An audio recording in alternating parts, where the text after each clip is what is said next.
Bonjour à toutes et à tous, vous écoutez Cinécast, le podcast qui chaque semaine vous recommande des films à voir au cinéma, en streaming ou VOD.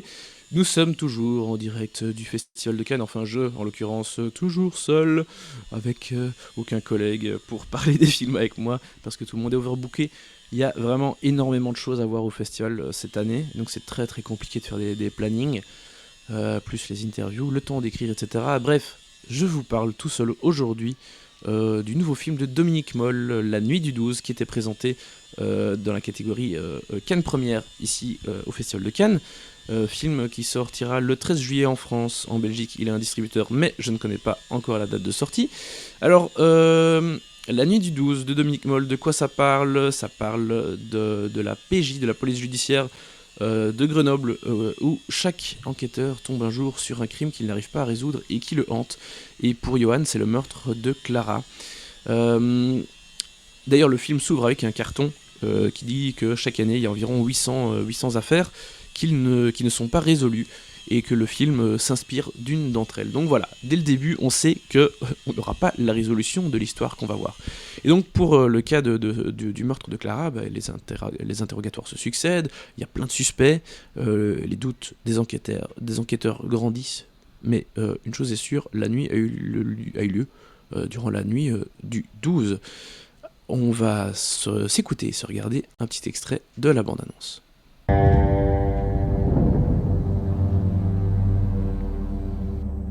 Vous faisiez quoi dans la nuit du 12 octobre? Est-ce que Clara avait des ennuis? Elle tombait facilement amoureuse. Elle voulait toujours que je sorte le grand jeu, elle faisait la princesse. Elle aimait bien mon côté animal. On baisait fort. Tu sais de quoi elle est morte, Clara? Elle a été brûlée vive. Moi, je trouve quand même que ça sent la punition. La jalousie, c'est un levier énorme. On fait un boulot bizarre quand même. On interroge les gens, on fouille dans leurs affaires, on écoute leurs conversations et on écrit des rapports. Des rapports et des rapports. C'est ça. On combat le mal en rédigeant des rapports. Clara avait 21 ans. On combat le mal en rédigeant des rapports. Voilà, c'est dit par Bouli Lanners dans La Nuit du 12. Casting qui donc réunit Bouli Lanners, je viens de le dire, mais aussi Bastien Bouillon, Johan Dionnet, Anouk Greenberg, Pauline Seriaïs, Théo Cholby, qu'on a vu dans pas mal de choses récemment. Bref, un joli casting, dont Léa Arki, que j'ai eu l'occasion de voir ici aussi au Festival de Cannes. Alors, La Nuit du 12.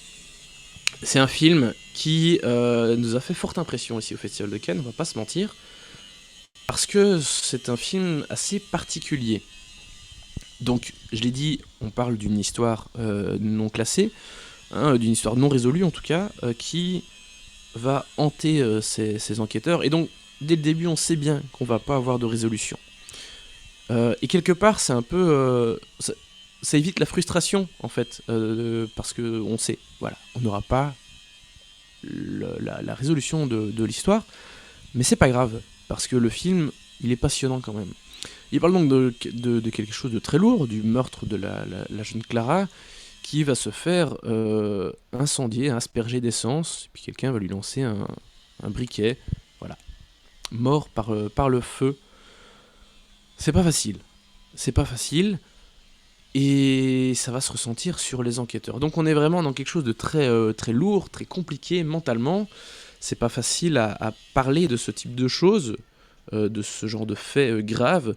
C'est pas facile de montrer comment les enquêteurs, comment les policiers font leur travail et surtout vivent avec ça, hein, parce que voilà, la police, les enquêteurs dans ce type d'affaires, c'est pas métro, boulot, dodo, quoi. C'est pas juste je suis fonctionnaire, je laisse ce que j'ai en cours sur mon bureau, je reprends ça demain. Non, ça reste en tête tout le temps. Et surtout ce type d'affaire qui, dans ce cas-ci, va hanter le personnage de Johan. Donc, on est dans quelque chose de vraiment lourd, d'effets graves, quelque chose qui est en permanence là, où on ne s'en détache jamais. Et donc on voit la vie des policiers au bureau, dans le cadre de leur enquête, mais on les voit aussi un peu sur le côté, dans leur vie privée, où on voit bien que c'est impossible pour eux de se détacher complètement de ce qu'ils vivent. Donc, comment faire pour que le film ne soit pas trop lourd pour les spectateurs ?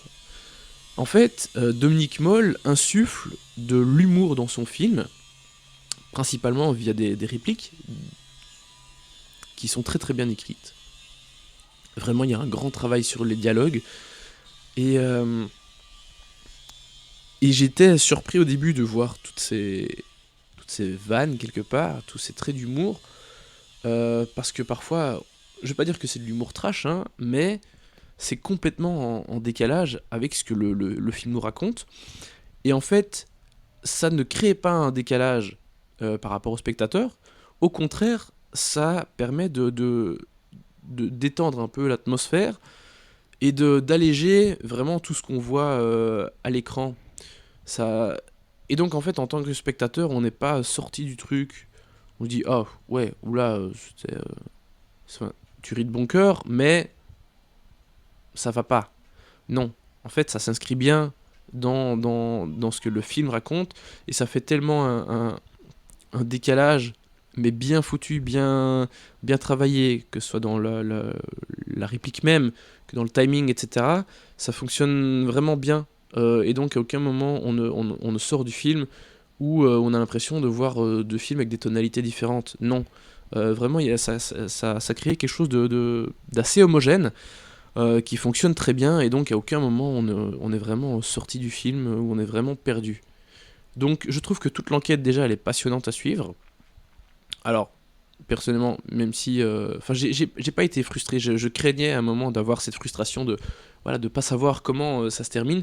En fait non, malheureusement c'est pas très très important, parce que c'est pas évidemment, oui forcément c'est pas ce que le film raconte, c'est pas de savoir qui l'a tué, comment, c'est de voir comment les enquêteurs mènent tout cela, et comment... parce que je l'ai dit en lisant le synopsis, des suspects, il y en a plein, il y en a un paquet. Et peut-être qu'en tant que spectateur, on peut se dire, ça peut être lui, ça peut être lui, ça peut être lui, ça peut être plein de monde. Comment, pourquoi ? On le sait pour chacun de ces personnages, mais il n'y a jamais aucune preuve qui atteste formellement, voilà, c'est telle personne. Donc, en tant que spectateur, éventuellement, on peut se faire ce petit jeu d'essayer de deviner qui est le coupable. Chacun peut se faire une opinion, mais le film ne tente pas de répondre à la question. Voilà. Donc, on a quand même une enquête passionnante à suivre, menée par des super comédiens, vraiment. Bastien Bouillon et Bouli Lanners, ils portent le truc avec une force incroyable. En même temps, Bouli Lanners est toujours parfait, peu importe ce qu'il fait. Même quand il joue des films mineurs, lui, c'est toujours un plaisir de le voir. Et je dis pas ça parce qu'il est belge.